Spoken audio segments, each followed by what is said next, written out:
And good afternoon. Welcome to today's Center for Migration Studies webinar entitled How to Respond to Mass Deportation Tactics, our third webinar since the change in administration. So I want to thank you very, very much for being here with us today. My name is Mario Russell. I'm the Executive Director of the Center for Migration Studies, and very pleased to have you in the room and to walk with you today. This is an incredibly difficult time, a time when even if what we see happening around us doesn't, in a sense, surprise us, it still continues, I think, to shock at the deepest levels, social, human, and frankly, moral. The assault on migrants is in full force. The administration's tactics leveraging chaos and unpredictability on all fronts. This administration, for example, of course, as you know, has revoked the sensitive locations guidance that previously prevented enforcement activity in hospitals, schools, and churches. It has expanded expedited removal for migrants who've recently crossed the border to include anyone who's arrived in the last 2 years encountered anywhere in the United States. Recent legislation requires the detention of any undocumented person who's charged with certain crimes, even if not convicted, even if the most minor of crimes. And the administration has now, importantly, increased its efforts to involve state and local law enforcement through Section 280CG programs, as well as shifting priorities to immigration across other federal agencies, such as the Internal Revenue Service. That is just to name a few, not the least of which most recently is the targeting even now of LPRs and speech, as we see in the case of Mahmoud Khalil. So the end in the aim really is the forced removal and the displacement of millions.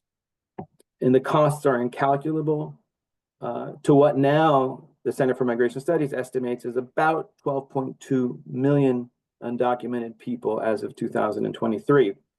In a recent report we produced on what we call the devastating social and economic costs of mass deportation finds a few things I want to put here as a way of setting the stage for us. 5.8 million US households are home to at least one undocumented resident, and of those, 4.7 million households are home to undocumented residents and US citizens or others with a legal status. Mass deportation, therefore, threatens to break up almost 5 million American families. 2, over half of the US undocumented population is deeply woven into American life, having been in the country for at least 10 years, and their deportation, therefore, would damage long-standing communities. 3rd, 5.5 or more million US-born children live in households with at least one undocumented resident, including about 1.8 million, and a recent study shows about 2.6, who are living in households with parents with no status. So the cost, the monetary cost of paying to complete the upbringing of these US-born children in the event of mass deportation is estimated to be $116 or more billion. But the costs of fostering, to say nothing of the costs of separation, are again profound. And finally, and importantly also, of course, is undocumented workers represent 5% of the US workforce and contribute well up to $100 billion a year in federal, state, and local taxes. Their removal from the workforce would have devastating and profound impacts on the US economy. So how does mass deportation promote human dignity? How does it advance the common good is hard to understand. Rather, it moves us towards resentment, aggression, and punishment. And while the legitimate regulation of migration is appropriate, it must never, as Pope Francis said, undermine the essential dignity of the person. So in all of this, today, we're lucky, honored, privileged to have 3 experts 3 veterans, and 3 national leaders in the accompaniment and care of migrants, who will speak to us a little bit about their past experience and, more importantly, their approach today in how to affirm the care and protection of migrants, responding as they do by example, always to and our foundational moral and social calling. They will each speak to their experience from their perspective of their work in their agencies in California, Louisiana, and Texas. So first, we'll hear from Vino Panajor, who's the Chief Executive Officer of Catholic Charities in San Diego, who oversees the programs there and in the Imperial Counties. Trained as a lawyer and with a master's degree in law, Vino, as he says, discovered his heart's passion for nonprofit work when he co-founded a housing opportunities collaborative in San Diego. And over time, created also a virtual counselor network to improve the delivery of counseling services to the community. With also, as he says, a nonprofit heart and a for-profit mind, he connects deeply to the mission of Catholic Charities and has been a stalwart caretaker of thousands of migrants released by ICE after their southern border crossing. And in the last 4 years, his agency and staff being routinely threatened and surveilled by detractors and critics. Next, we'll hear from Dr. Sue Weischer. Dr. Weischer has worked in the education and social services sector for over 40 years. And she was director of the Immigrant and Refugee Services Program at Catholic Charities for the Archdiocese of New Orleans from 1991 to 2005. And over the last 14 years, Dr. Weischer has worked as a policy and research fellow at the Jesuit Social Research Institute at Loyola University, where she's worked the bridges between faith communities and marginalized people. But now, importantly, she coordinates a community building program that she helped found in 2011 with some local Catholic parishes. And she will talk to us about the plans of those parishes in the care for migrant communities most recently. And then last, but absolutely not least, we'll hear from Dylan Corbett. Dylan is the founding executive director of the Hope Border Institute in El Paso, Texas, a Catholic-based nonprofit advocacy and service organization that is devoted to the protection of the human rights of migrants. Dylan has over 15 years of experience working in international and human development globally and in the borderlands, and he's served on a number of committees and commissions with the Vatican's dicastery for promoting integral human development, as well as migrants and refugees section of the Vatican in Mexico, Central America, and the Caribbean. He is the regional coordinator for the Migration and Refugee Office of the Holy See and has served as a program director for the Catholic Campaign for Human Development with the U.S. Catholic Conference of Bishops. Dylan, as he always does, brings a particular and real understanding of the border, its realities and possibilities, which are deeply needed today. So, point of order, and then we'll proceed. We'll hear from each of the panelists in sequence, and at the end of their presentation, which will be about 10 or 12 minutes, we'll take questions from them, from you, the audience, the attendees, which I now invite you, though, as you listen to their presentations, to put into the Q&A. I want to be clear, not the chat function, but the Q&A function. And please indicate who you are and the organization that you work with as part of that question. Again, please feel free to put the questions in as the panelists speak, but a reminder that we will hold those questions until after they're done. I'll close and then introduce Vino to begin speaking simply with a quote from Pope Francis's February 11th letter to the American bishops.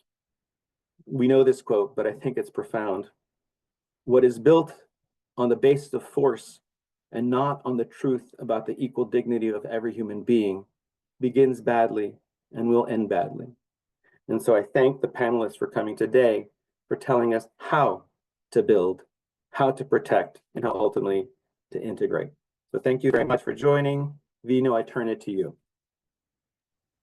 Thank you, Mario. Thanks for having me once again at the Center for Migrant Studies. And thank you for saying that quote from Pope Francis, Papa Francisco.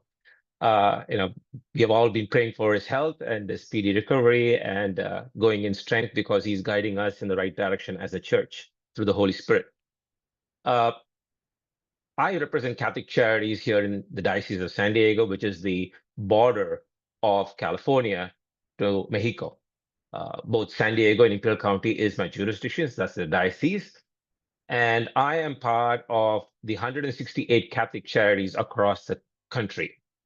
When you talk about Catholic Charities is part of the larger network of Caritas across the world, charities, Caritas Internationalists, that is across the world. We, as Catholic Charities, are a humanitarian agency.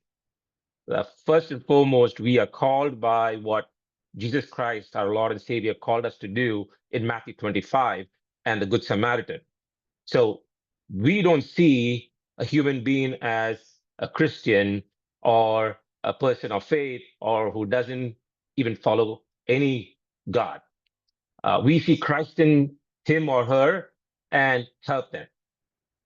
So when there is a disaster, whether it is a hurricane or an earthquake or a fire, or people are hungry or unsheltered, Catholic Charities across the nation responds to this need. And that was one of the needs that came about in 2021 when various Catholic Charities, including Catholic Charities here at the Diocese of San Diego, responded to the need. The state of California approached us and asked us, hey, there is a border crisis. People are getting released by Border Patrol and ICE. Why don't you step in and help us? And along with the state of California, we responded. And we have so far, for 4 years now, we have helped over 405,000 individuals and families from 146 countries. And so I want to make that as kind of an understanding when agencies like Catholic Charities and other border agencies respond, they're responding to a humanitarian need. Now, let's fast forward to what is happening now. In December of 2024, after the elections, Cardinal McElroy, who's now the Archbishop of Washington, D.C., just got installed on the 11th as the Archbishop of D.C., was the Bishop of San Diego until then, instituted an immigration task force. And this immigration task force was more of a focus as to how do we respond and accompany the migrants and immigrants in our diocese. And the focus area was very clear, where the Cardinal, when he established the immigration task force, and Catholic Charities was part of the task force and was tasked to lead the efforts on certain things, it was to show solidarity with the immigrant communities, to produce and distribute relevant and up-to-date materials and resources to the immigrant communities, especially those within our diocese and in our parishes within the diocese.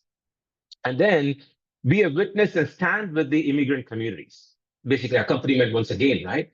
And then to educate folks within our church, whether they're immigrants or not, whoever they might be, that what is our Catholic social teaching and what does Christ is calling us to be as Christians to respond to the needs of our neighbor. When a humanitarian crisis happens, we are focused on what is happening with this individual and how do we respond to the need as a human being as a reflection of Christ. And that's what this immigration task force was focused on. And then the bishops here, the auxiliaries who are leading the effort, turned to Catholic Charities and said, hey, Catholic Charities, you are the appropriate agency, the official arm of the Catholic Church here in the diocese. Why don't you take the lead to put together some of these resources and focus areas as we respond to the need in the community? So we looked at it, and as we are preparing to this, we kind of gauged it that there's going to be a lot of unknowns that are going to come at us. We do not know how we are going to put out an information prior to the new administration coming in, and then it will be constantly evolving. So what we did was, unlike the prior time that we printed materials in partnership with USCCB and others, we said, times have changed, let's go more relevant at the times that we are in and focus on how we are going to put materials together. So what we did was we put together two websites. That's emergencysafetyplan.org in English and plandeemergencia.org in Spanish. And those two sites are basically going to the same web page where all current and updated materials reside. So people can look at it and get updated information on various resources that are coming out there. So that way, it's not like a dated material because, as we have seen in this last almost 7 weeks, what's yesterday is not today, and what's today morning is not today afternoon. So we as nonprofits cannot respond in almost real time to where we are like printing materials and getting them out to individuals. We said the website, online electronic methodology is the best way to go. So we created these two websites that have been pushed out into the community. And what we did also using that was we said, okay, people need to have real-time access because when you are facing a crisis, when you are stopped on the street or at work or wherever you are, you need to have a way to get to it because you can't remember the website, right? So we produced a QR code and we printed out business cards, almost like cards that are available to these individuals at all of our parishes. It was printed close to about 100,000 of them within our diocese and gave it to the various parishes so that they can distribute it to these individuals who are in need of it and they can carry it in their wallet. So if they are stopped or questioned, because of the rights that are enshrined in our Constitution as individuals who are actually residing here in the United States, everybody has the right to due process and to have equality, equity in justice environment. So we have these cards that will lead them to their constitutional rights as individuals residing in the United States. So they have that access in different languages. The website translates into multiple languages, Spanish mainly, but you name it, that language is translates into it. And then we said, okay, we can't stop with that. We need to inform and educate our parishes, our pastors, our business managers who are in the parishes, our principals and others, because we knew that our time is going to be there when ICE turns up. And the policy being changed now, as you rightly mentioned, Mario, that they are not going to be considering our parishes, our schools, or hospitals as a sanctuary location. They can go in and arrest people. So we needed to educate and inform our own leadership within our diocese to know what their rights are, what they need to do. How do they look at their subpoena? Can they just allow people to come in if they just say, I want to go in and search? No, there are certain rights and responsibilities that everyone in the United States has as an institution and as an individual. And so what we did was we started putting out these workshops where the pastors and principals and our business managers came and started getting informed. We showed them how does a warrant look like? How do you read a warrant? Do you just read the first page or there are many pages that are coming attached to the warrant? So we went deep into it so that our team of within the diocese, the leadership in the diocese is aware of it and how do you triage it? How do you go about it?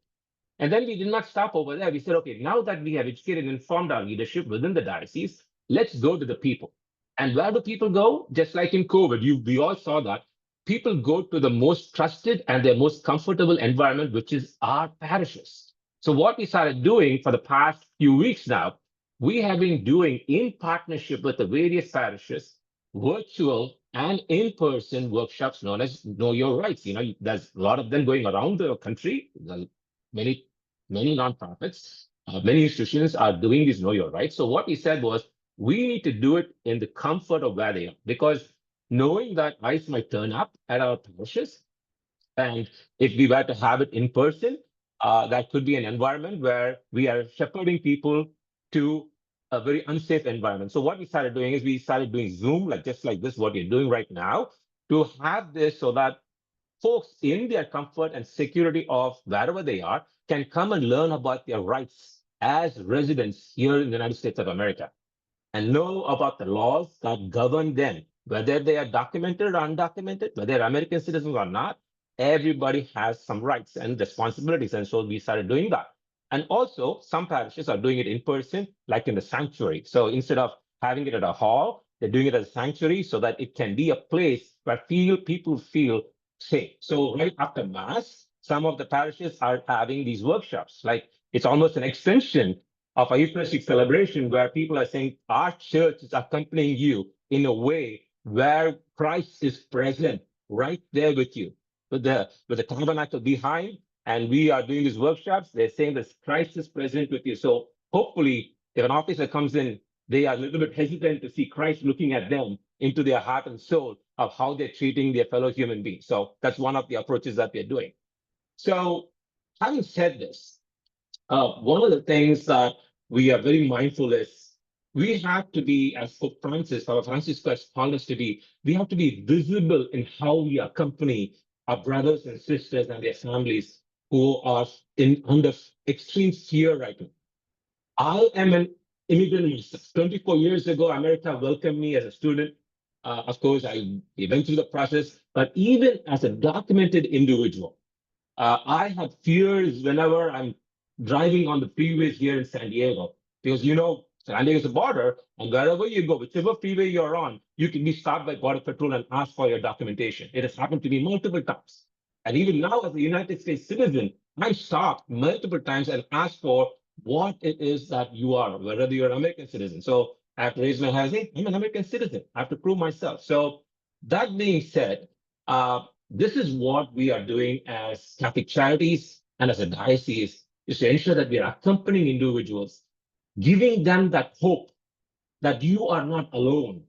We are here with you as a Catholic Church, as American citizens, that our belief is that we will be given the opportunity that we are offered as American citizens to others who are not, and that we will treat everybody with the equality lens that we are needed as American citizens.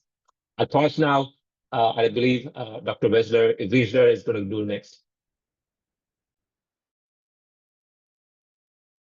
Thank you, Vino. Beautiful. I love what I'm hearing, and thank you for doing that. And it's great that we'll all be able to access those resources from wherever we're at.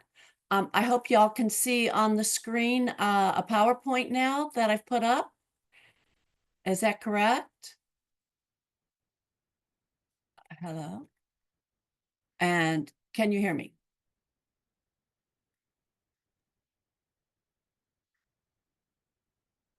See, we can hear you. I think it's And can you see the PowerPoint? not quite yet. So go ahead and try to Okay. share your screen again, please. Okay. Okay, sorry. I'll try this again. Share screen. Here we go. Yeah, here we go from the beginning. Okay. All right, can you see it now? Can you see the screen? Can you see my PowerPoint now? All right, great. Yes, Hi, we can. everybody. Thank you. Hi, good morning, good afternoon. My name is Sue Weischer. I am now a full-time parish volunteer. So I'm speaking as 100% as a parish volunteer involved in two shared parishes in New Orleans. And I want to talk to you today about what we're doing in those shared parishes to protect our immigrant members from ICE enforcement actions. And to show our parishioners, our immigrant parishioners, that we are in solidarity with them and want to protect them. For people that are not familiar with shared parishes, a shared parish is the term, rather. A shared parish is a parish that has both has liturgies and services in more than one language and cultural context. And for many parishes, that would be Spanish and English, and that's going to be the case with the parishes I'm working with. The most recent data I have is that at least 30% of U.S. parishes in the U.S. are shared parishes. And when I say developing plans to be in solidarity with our immigrant members, it's because this is all very new to us, right? This and these mass deportation plans. Like many of you, I've been involved in immigrant justice issues for decades, and there's never been anything like this before. And so let me tell you about what we're doing. I'll talk first about who is organizing these efforts to protect immigrant parishioners, why are we doing this, and what are the plans? So who is doing this is the newly formed social justice committees at two shared parishes.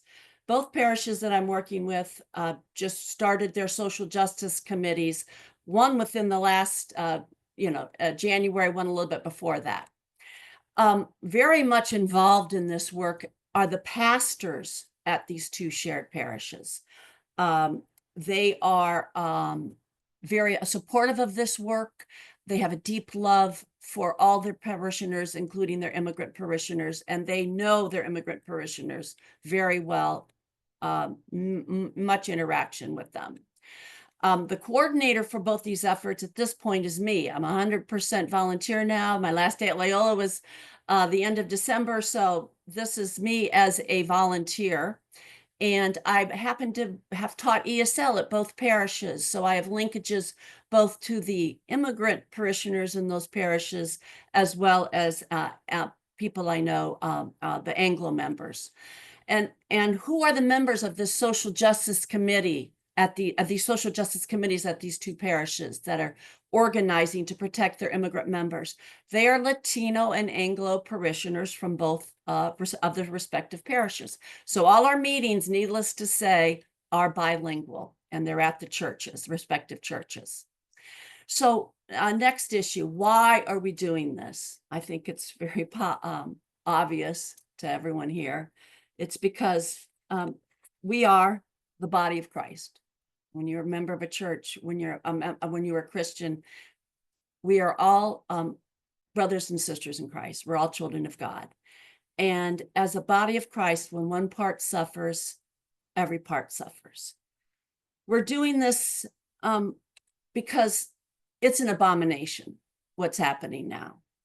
Our immigrant sisters and brothers are being literally hunted down like animals by our government, and that their essential human dignity is being violated in egregious ways. And we're doing this to protect them and to protect their human dignity, and because we believe we can make a difference, okay? And this was mentioned at the last Center for Migration Studies webinar. The American people shut down child separation at the border.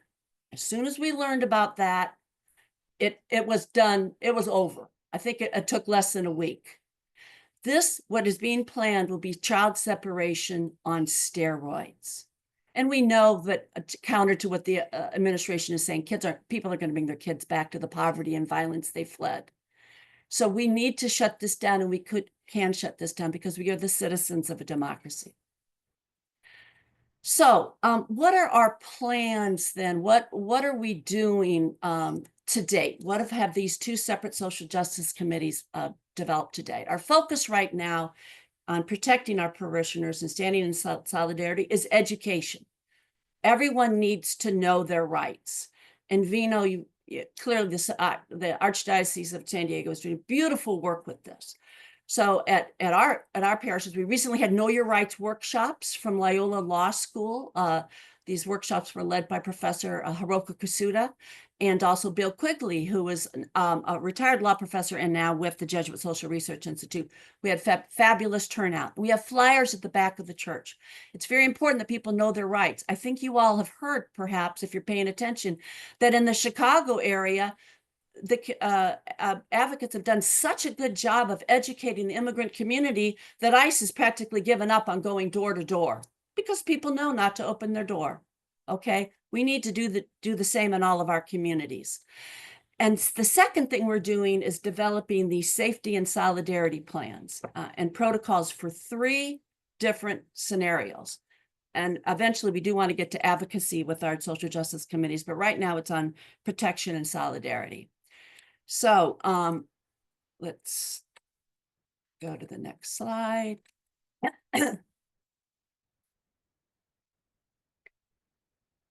Okay, great. So what are the 3 scenarios we're concerned about? First, what will we do if ICE enters the church during Spanish Mass? And as you know, ICE is, the administration has repealed the sensitive locations memo. So it's very possible that ICE could enter the church during Spanish Mass. It's possible. I think still highly unlikely, but we have to be ready. What do we do if ICE is waiting outside the church during Spanish Mass or another gathering of immigrants at our community? And what can we do as members of a shared parish if ICE shows up at one of our immigrant parishioners' home or job site? I'm going to go through these scenarios separately, what we're planning. First of all, if ICE were to enter the church, we have developed a plan and a protocol about how we're going to respond to that. And this will involve greatly in certain groups of people, the priests, the ushers, the parish response team. We've got a protocol for what the priest is going to say, what the ushers are going to do. We've got a protocol about what we're calling our Solidarity Rapid Response Team, which at this point are the documented members of our social justice committees. And we're going to show up at the church with rosaries and signs that we already have made or in the trunk of our cars and our cell phone cameras. And we're going to document what's happening at our church for the world to know. And of course, we're going to contact the media. We'll have the media list in all of our cell phones because people have to see what's happening. So let's break it down a little bit further. What's the priest going to do? We have protocols drafts that I've developed, and you can email me for this. And by the way, the churches I'm not naming for obvious reasons. First of all, the spokesperson, the spokesperson will be the priest saying mass. He'll be the spokesperson that will talk to the ICE officers, and he needs to be alerted by the ushers and members of the Solidarity Rapid Response Team that are at mass. And then he has to inform everyone at mass, remain calm. Don't run to the exits. That just draws attention to yourself and gives ICE a reason to arrest. Remind everybody they have a right to remain silent. They have a Fifth Amendment right they have a right to remain silent, and they have a right not to show anybody documents. And then the spokesperson, after saying that to everybody in the church, will then go to speak to the lead officer and will ask, what are you doing here? Do you have a warrant?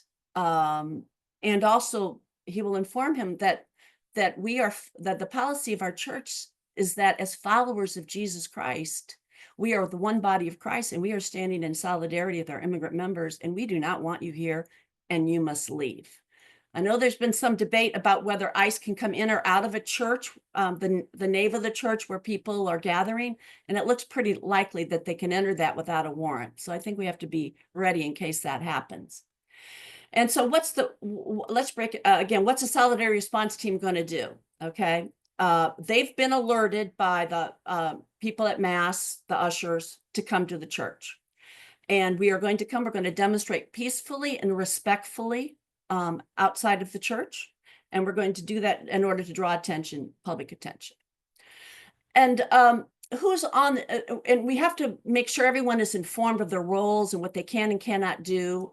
And so we're asking all of the members of the Solidarity Response Team, and we'll add members that aren't necessarily part of the social justice team.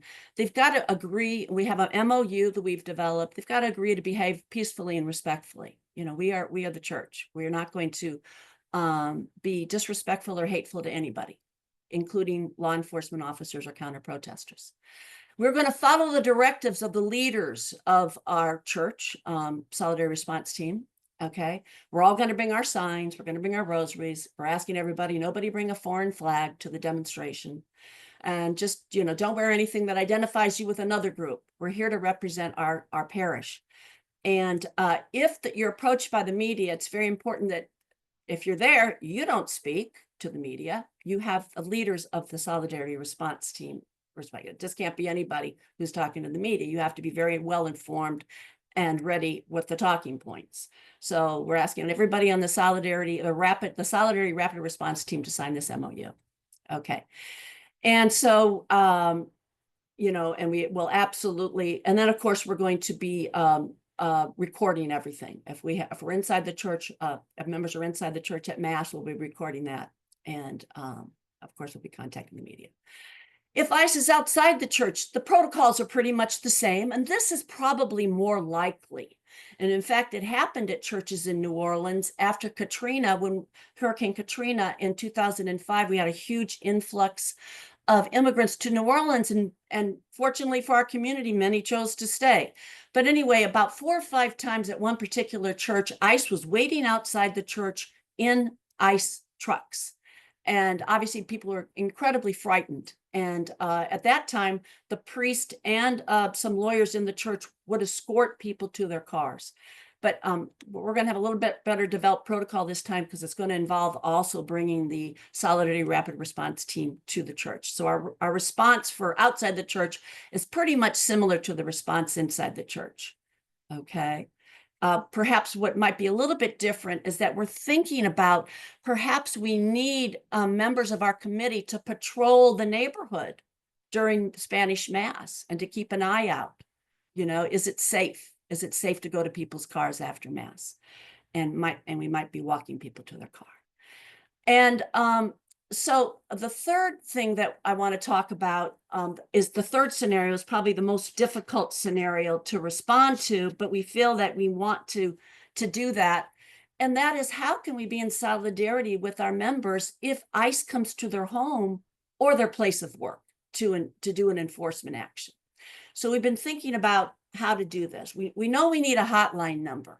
So we're thinking about what's the best way to get a hotline number. And there's all sorts of hotline companies out there. And there's one that you can simply put it on your phone and you have a phone tree to who answers the phone, you know, and basically, but we found that was too complicated and you'd have to have our bilingual members on standby at all times. So we're thinking about contracting with a hotline company, okay, that would have bilingual operators on staff 24/7, okay? And we're going to inform our parishioners that only parishioners registered with the parish are eligible to use the hotline. And we're going to inform them that we can only, you know, show up, right? Peaceful protest. There's nothing, we're not going to be interfering with an arrest, but we will be there in solidarity to witness, to pray, and to let them know we love them and we're in solidarity. And of course, we're calling the media to be there as well. And so another things that we're planning is to build these solidarity response teams. So how's the hotline going to work? I've told you a little bit about that. You know, we're going to hire a company. They're going to be have somebody on staff.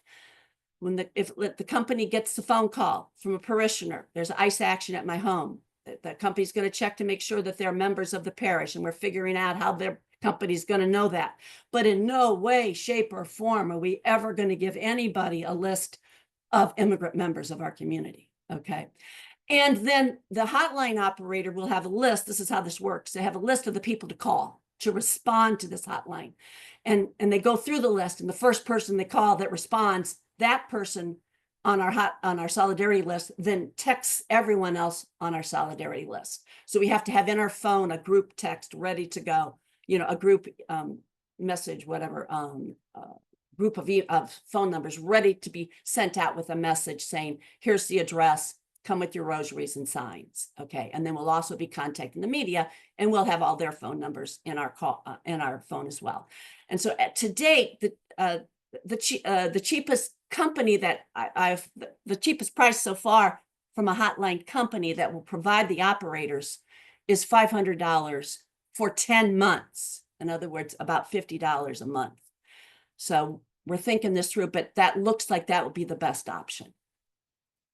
And our future plans for our social justice committees at each parish is to invite Anglo parishioners from other churches to join our Solidarity Rapid Response Team. Because I know there's so many people out in our communities and our parishes. They want to do something. They love our immigrants. They appreciate them. And we'll ask them to join our team, okay? We're also going to work on helping other shared parishes to respond to ICE enforcement. And we're thinking about maybe there's some way, if there is ICE enforcement at someone's home or place of work, can we get an attorney there immediately to respond and make sure that person, you know, if eligible, gets a bond immediately, and then, you know, we'd have to figure out how we're going to pay for the attorney and how we're going to pay for the bond. But once we get our safety plans down, then it's going to be, our focus will be advocate, advocate, advocate. Meet with our congresspersons, meet with our council people, what have you, meet with our senators and say, don't do this. We don't want you to do this. This is nuts. So I'll close with the prayer from Pope Francis, who's been so, you know, an inspiration to us all in so many ways. But he reminds us that we need to keep our hearts open and to forge bonds of unity and common projects and shared dreams. Amen. Thanks, Sue and Vino, for your great presentations. And and for the really good information. That was really useful information. And thanks too to Mario and Kevin for all that you're doing at the Center for Migration Studies to really accompany and empower the Catholic Church across the United States right now to deal with this present moment. Your leadership is so important and indispensable. I'm going to talk now. Sue, I'm going to share my screen too in a moment. If I may, you may have to click out of your presentation so Dylan can get his in. Thank you. Thanks.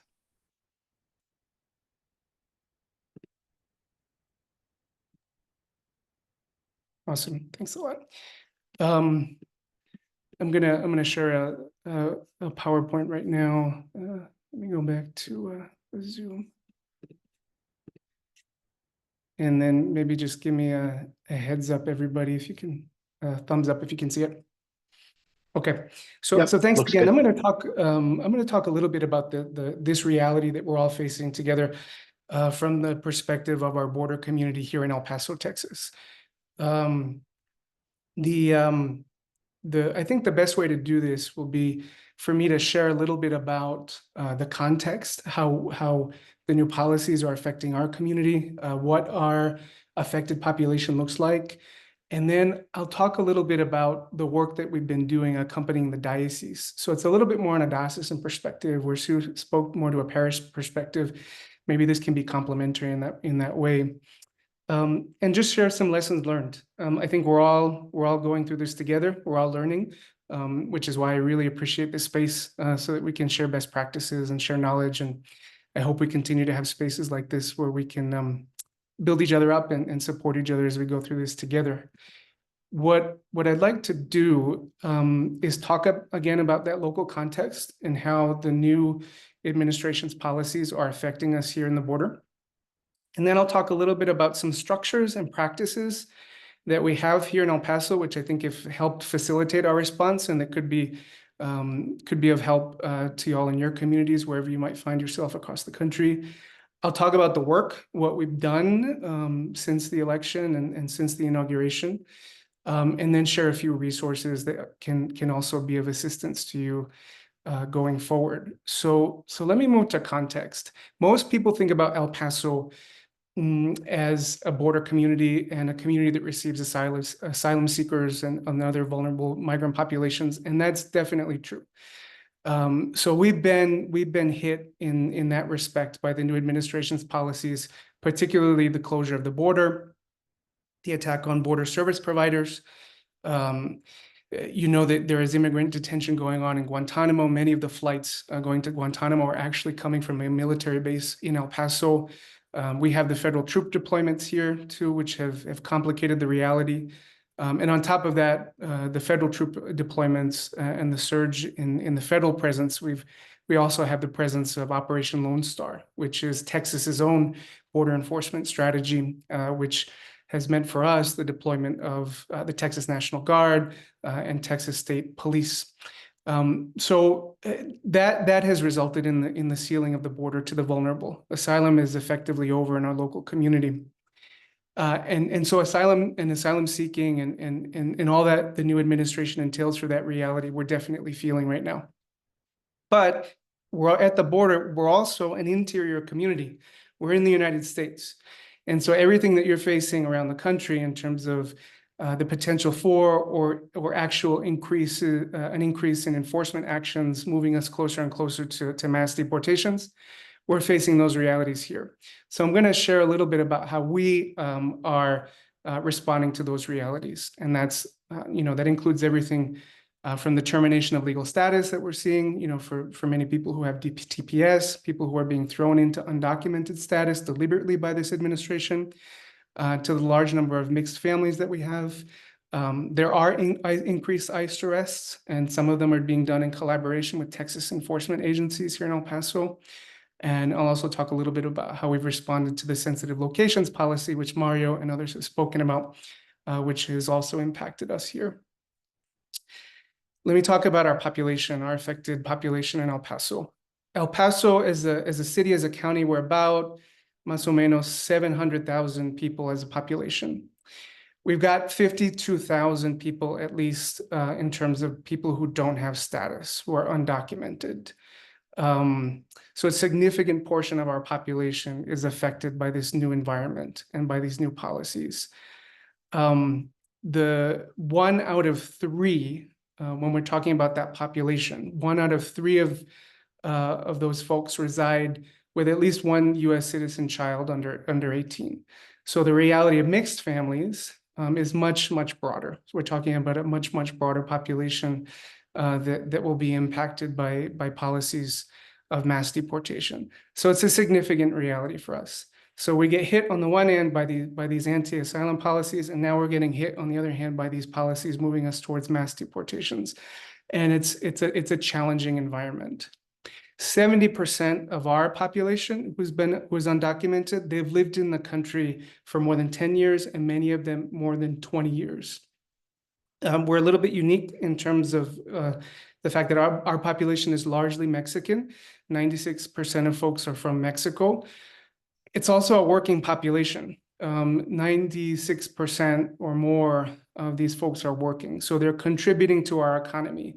So they're members of our parishes, they're members of our congregations, they're members of our neighborhoods, they're contributing people to our broader society and to our economy. So mass deportations would represent for us a moral catastrophe, certainly viewing it from the lens of our faith, but also a family catastrophe because of the reality of so many mixed families, but also an economic catastrophe. And here you can kind of see the key workforce areas of the workforce that they occupy, which are significant and essential: construction, healthcare, the hospitality industry, various professional services and occupations, and the retail trade. It's a population that's just integrated, weaved into the fabric of our community in so many ways, a crucial part of our workforce too. And as I said, they're contributing also economically. The numbers that we have from 2019, this is a population that contributed $73 million in taxes just to our local economies, our local governments, not to mention the broader federal taxes. So it would represent a real economic catastrophe for us. Now, let me talk about some of the structures and practices that we have present at the diocesan level that have allowed us to respond and react and put in place some programming to respond to the current situation. First, we have a commission. The diocese has a commission, a diocesan commission on migration. Many dioceses throughout the United States don't have this. I'd recommend it. I'll talk a little bit about it. But it's really given us the sort of a place to come together, various stakeholders in the diocese to share information, to strategize, to plan, and to collaborate. We also enjoy relationships with our legal service providers, our Catholic legal service providers and others in the community. And that's been really key because I think our Catholic legal services providers, I know locally this is true, but I know it's also true across the country, are saturated right now. And so there's only so much we're going to be able to do in terms of educating the community and deportation defense and so forth. As the Catholic community, we've got to be able to work with others, other legal service providers, and the broader legal community that can provide pro bono assistance. And I'll talk a little bit about the work that we've done there. Engagement with community organizations is critical. We can't do this alone. We've got to work together. And so the relationships that we have with other NGOs and community organizations in the community have helped us. We've been able to leverage them, and it's made our community response much more robust. And we're always engaging our local electeds and our local law enforcement. And I'll talk a little bit about the work that we've done there, but that's so critical right now because the work right now in terms of mass deportations, it's all local. And whatever can be done on a local level to mitigate cooperation between local jurisdictions, local law enforcement, and ICE is going to be critical in saving and protecting our people and our families. And engagement with immigration enforcement. That's something that it's something that's critical. It's indispensable. Open lines of communication so that we can address specific cases, but we can also understand policies and how they're going to be unfolded in our local community. Those relationships are really critical, and I would recommend them wherever you are. Having those relationships is going to be key as part of your toolbox. A little bit about the commission. Our commission here locally, it brings together our bishops, so our ordinary and auxiliary bishop, representatives from the clergy, priests and deacons, as well as the religious, women religious, our legal service providers, our hospitality providers, and key diocesan leadership and stakeholders. And I would recommend a structure like that. And if we can share a mission statement, but having that right now in every diocese, I think is really critical in order for the diocese to be able to kind of marshal all the different collective expertise and experience we have across our Catholic communities and figure out a plan to deploy a response. It's been super, super helpful here in El Paso to have that structure. So just something I'd recommend for your dioceses across the country. And then bishop engagement. Bishop engagement is critical. Our bishop participates in that commission. He leads that commission. So, having that Episcopal participation that can set the tone and kind of say, this is where we're going as a diocese has been super critical here in El Paso. And I'd recommend it to bishop leaders across the country.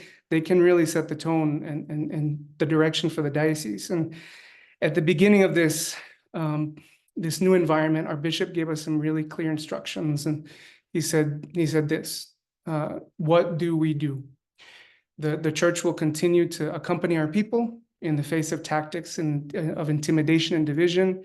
The church will protect our families, witness to human dignity, defend our religious liberty, oppose the shutting down of our borders and hearts, march, work for immigration reform and good laws, pour cool water on embers of hate, preach the good news, and let me be clear, to oppose mass deportations. So those were our marching orders locally, but I think they're words that can apply to where you are as well.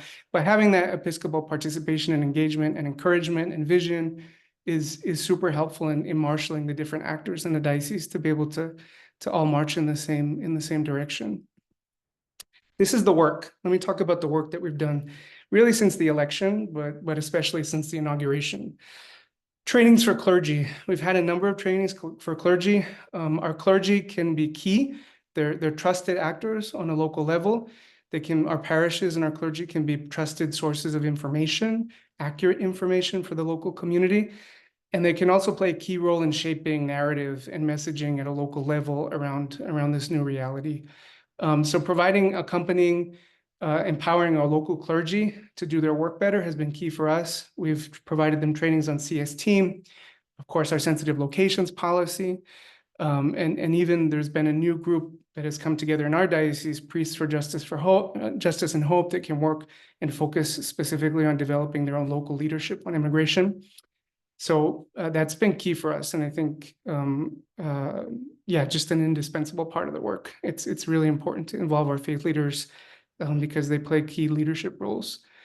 KYRs, you know about the importance of KYRs, but we've done a number of KYRs for our people, our parishes, our clergy, our Catholic schools, and our local community, local nonprofits, other organizations in town that we can help and collaborate with and share information with.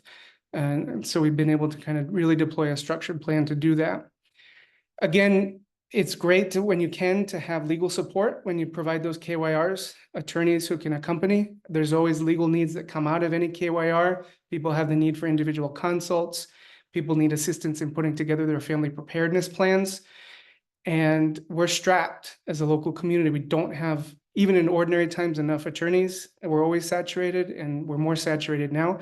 So being able to work with the broader community to marshal pro bono support is super important. We've invested a lot of time there, and I think it's paid off. We had a training recently with some of our local partners, and we trained 60 attorneys who don't know immigration law in ways that they can serve the cause right now. And we're a community that doesn't have a lot of big law firms, or, most of our attorneys come from really, one-person shops. And so if we can do it, I think you can do it where you are, but it's going to be key in enlisting more support to provide information, family preparedness assistance, and also deportation defense. Advocacy with local electeds. I talked about this. A lot of reasons for this: educating our local electeds on the important role that they can play in limiting collaboration between local jurisdictions and in immigration enforcement. Getting public statements of support from individual electeds, and also your city councils, your county commissions, et cetera, et cetera. Those things are symbolic, but they're meaningful, and they set the tone and they lay down markers. And so, working with your electeds in a systematic way, developing those relationships, having regular meetings, presenting the concerns and the pain of our community to them on a regular basis in order to limit that collaboration is going to be essential right now, because the federal government is going to lean on them really hard. We're in Texas, and so if we can do it in Texas, where it's super complicated, perhaps it's something that you can do in your home community. And also meeting, as I said, with advocacy meetings with your local immigration enforcement. We've tried to have regular meetings with Border Patrol. You may not have Border Patrol in your community, but you've got ICE and you've got HSI. And meeting with those organizations, the leadership from those agencies is critical. Again, to have open lines of communication, to understand how guidance from Washington is being implemented on a local level, to present what we're doing so that they understand where we're coming from, and just to have that communication. And then if there are particular cases that we can advocate on where it's going to make a difference, having those relationships that we can deploy and have in our toolbox, in our back pocket, is really, really critical.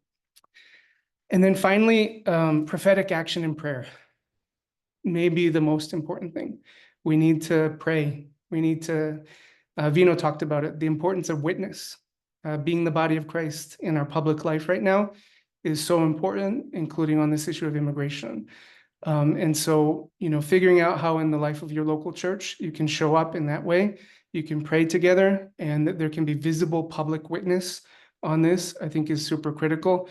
We're having, for example, this month, a march and a vigil where the local faith community, the interfaith community, is coming together with our community orgs and others to be able to say, this is something that's super important to us. We're going to show up to protect our people and our families, and we can recharge and support each other through prayer, through worship. So doing something like that on a systematic basis, on a regular basis, wherever you are, I think it's going to be really important for the cause. And then I'm going to close by just showing y'all a place where you can go for some of the resources that we've put together, if that can be helpful for you. We have on our webpage, hopeborder.org, hopeborder.org. You can find over in the resources tab over here under Know Your Rights, just a bunch of the resources that we put together to help our local faith community. So Know Your Rights facts sheets, our family preparedness plan in English and Spanish. We've got our sensitive locations guidance for parishes.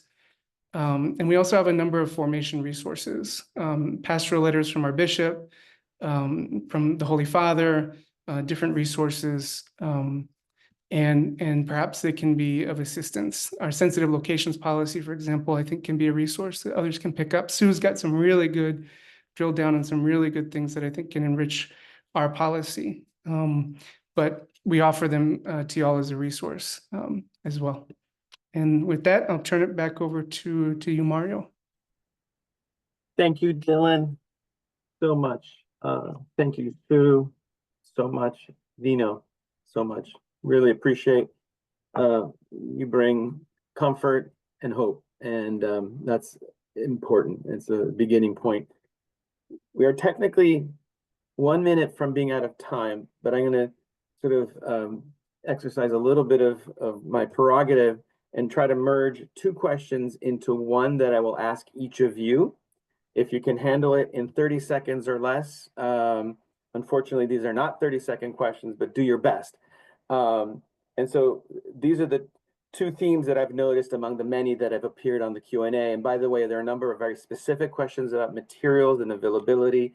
If you can, Sue in particular, take a look, Dylan as well, and Vino, you too. There's some very particular questions, and I feel like that should come from you, so you make the decision as to how much you want to share. But the questions that relate are one from Catalina Villegas with news anchor with Spectrum News. And then a question that goes to communication. I think these relate. And I would say this, if each of you can answer, and then we'll close. How do you navigate the balance between your being nonprofit, religious institutions, and the advocating for migrants, undocumented, of course? Does that create some anxiety and fear of you losing tax exempt status, she asks. And then a couple of others have asked, and I think this relates in a sense, but more in a broader communication sense, how do you then make the case or reach out to or speak to people who are not on board with, you know, as the questioner asked, the immigrant justice priorities and ideas? So slightly different questions, but kind of related. If you can handle those. Vino, if you want to start, we'll go Vino, Sue, and Dylan. Wonderful. Thanks, Mario. The two-part question, first part, handling the question of how do you keep your tax exempt status. Our mission of Catholic Charities is Matthew 25. And in that, feed the hungry, clothe the naked, visit the prisoner, and welcome the stranger. So in our mission with the tax exempt status, it is inbuilt into us is to respond to the need of the stranger. So we are responding to a humanitarian need, and by advocating for those who are there in the United States, educating them about their civic duty, about their civic rights under the Constitution that has been enshrined for anybody who's a resident. We are not violating any law. So as St. Paul says, pay, you know, and you know, when Jesus says, you know, pay unto Caesar what is Caesar, unto God to God. So we are taking care of what God is calling us to do. That's the first part question. The second part is, how do we get to the people within our church who are not at the same wavelength as to what Jesus has called us to do? The simple answer is, once again, go back to Matthew 25. So what we are doing in our diocese is we are creating a Matthew 25 novena just before Palm Sunday. We are going to have 9 days. Priests are going to give some homilies and recorded statements, and on that, where our Catholic social teaching is coming in, include all of that is part of Matthew 25, and then some, like climate. How do we are the club? You know how Pope Francis has called us to respond to what God has given us. So we're going to include all of that, so that when people see it, it just doesn't include welcome the stranger, but feeding the hungry, clothing the naked, visiting the prisoner. So we're building a broader collaborative and a group so that everybody's seeing it as this is a church. We're responding to it as a whole. And part of it is responding to our migrant brothers and sisters. Thank you, Vino. Sue.